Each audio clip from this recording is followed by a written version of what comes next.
Jelibon noodle'dur. İçine kaynar su tökürük. Ne oldu? İçine kaynar su töküp 5 dəqiqə gözlədirik, düzdür? Aşkım jelibon noodle değil. Jelibondur bu, noodle oxşayır bu. Noodle'dırsa onu 5 dəqiqə kaynar suda saxlamaq lazımdır. Səhv deyirəm. Burada nə deyir o? Yo, deməliyəm de, bax.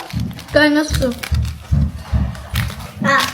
Sağ ol Əsli, sağ ol. Gedək gözlədək. Gedək. Gedək. Dayandır, gedək. Hər şeyini qoyun içinə.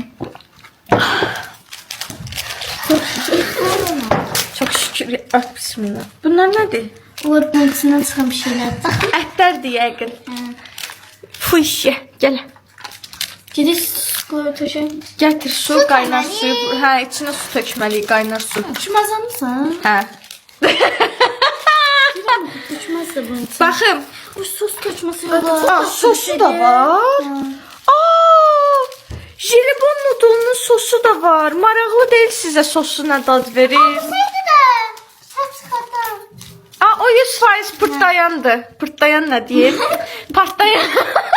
Pırtlayın. Baxım ona. Tök Çox tök. səhv eləməsəm, edəyim birinci onu tökməliydin sonra. Bunun dadına baxmayacağıq da, yəni imtina elədiniz bundan. Bu heç Qoxlamaya sizə keçər. kola dadı verir bu aşkım.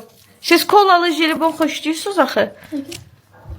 Aşkım o plasmas paketlərdir. Onun deşiyi yoxdur. Belə yoxlayın. Sən belə yoxlayın. Yoxlayın da. Qatışdırırlar şu an.